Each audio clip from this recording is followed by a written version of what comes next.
నమస్తే, welcome to gossips carriage. వేల కోట్ల నిధులు, జెట్ స్పీడ్లో పనులు, పెద్ద పెద్ద టవర్లు, ఇంటర్నేషనల్ లెవెల్ స్టాండర్డ్స్ తో నిర్మాణాలు, ఓవైపు రైతులకు రిటర్నబుల్ ప్లాట్లు, ఇంకోవైపు రెండో విడత భూసేకరణ. ఇలా ఏడాదిన్నరగా అమరావతి అన్స్టాపబుల్ అన్నట్టుగా దూసుకువెళ్తోంది. గతానికి మించి కల ఉట్టిపట్టమే కాదు, సరికొత్తగా రూపుదిద్దుకుంటోంది. కానీ ఒక్కటే బాకీ ఉంది, అది కేంద్రం దగ్గర పెండింగ్లో ఉంది. రాజముద్ర పడితే ఇక నో ప్రాబ్లం. ఇటు రైతులు, అటు సీఎం చంద్రబాబు అందరి మదిలో ఉన్న మాట ఇది. ఇందుకోసం కూటమి సర్కార్ చేసిన ప్రయత్నాలన్నీ ఫైనల్ స్టేజ్కి చేరి అమరావతికి హోదా దక్కేందుకు రూట్ క్లియర్ అవుతోంది.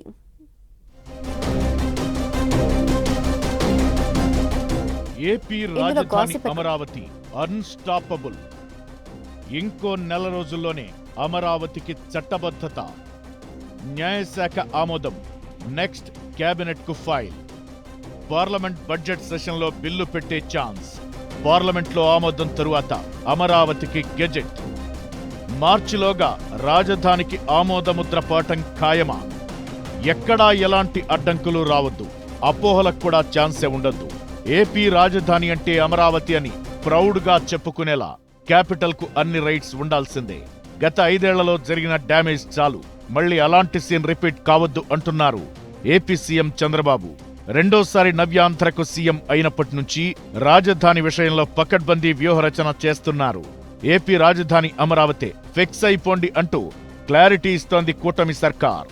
ఇందుకోసం అమరావతికి కేంద్రం ఆమోదంతో గెజెట్ ఇచ్చేలా కసరత్తు చేస్తోంది. ఎన్డీఏ సర్కార్లో భాగస్వామిగా ఉండడంతో వేల కోట్ల రూపాయలు మంజూరు చేయించి రాజధాని ప్రాంతంలో పనులను స్పీడప్ చేశారు. ఈ క్రమంలోనే 3 ఏళ్లలో అమరావతి రాజధాని పనులు కంప్లీట్ చేస్తామని చెబుతోంది కూటమి సర్కార్. లేటెస్ట్ గా కేంద్రంలో జరుగుతున్న డెవలప్మెంట్స్ అన్ని ఆశలు కలిగిస్తున్నాయి. రాజధాని అమరావతి విషయంలో కీలక నిర్ణయం తీసుకునే దిశగా అడుగులు పడుతున్నట్లుగా పరిస్థితులు కనిపిస్తున్నాయి. ఇప్పటి వరకు ఏపీ రాజధాని అమరావతికి చట్టబద్ధత లేదు. అమరావతిని రాజధానిగా గుర్తిస్తూ 2015లో రాష్ట్ర ప్రభుత్వం ప్రకటన చేసింది. అయితే అప్పట్లో రాష్ట్ర విభజన చట్టం ప్రకారం హైదరాబాద్ ఉమ్మడి రాజధానిగా ఉండడంతో అమరావతిని కేంద్రం గుర్తించలేకపోయిందని అంటున్నారు. రాష్ట్ర విభజన సమయంలో చేసిన చట్టంలో హైదరాబాద్ 10 ఏళ్ల పాటు ఉమ్మడి రాజధానిగా ఉంటుంది. ఈ గడువు గతేడాది జూన్ 2తో ముగిసింది. ఈ కారణంగానే వైసీపీ ప్రభుత్వం 3 రాజధానుల ప్రతిపాదన చేసిందని అంటున్నారు. అయితే గత ఎన్నికల్లో వైసీపీ ఘోర పరాజయం తరువాత కూటమి అధికారంలోకొచ్చాక అమరావతిలో మళ్లీ వెలుగులు మొదలయ్యాయి.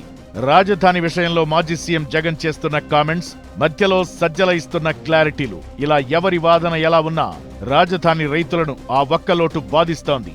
దీంతో రాజధాని రైతుల కోరిక మేరకు అమరావతికి చట్టబద్ధత కోసం చర్యలు స్పీడ్ చేసింది కూటమి సర్కార్. గత శీతాకాల పార్లమెంటు సమావేశాల్లోనే అమరావతి బిల్లును ప్రవేశపెడతారని అనుకున్నా ఆలస్యమవుతూ వచ్చింది. ఈ నెల 28 నుంచి స్టార్ట్ కాబోతున్న బడ్జెట్ సెషన్లో అమరావతి బిల్లు ప్రవేశపెట్టేలా తమ పార్టీ ఎంపీలు, కేంద్ర మంత్రుల ద్వారా సీఎం చంద్రబాబు ఒత్తిడి పెంచుతున్నారట. అమరావతి బిల్లు తుది దశకు వచ్చేసినట్లే అంటున్నారు.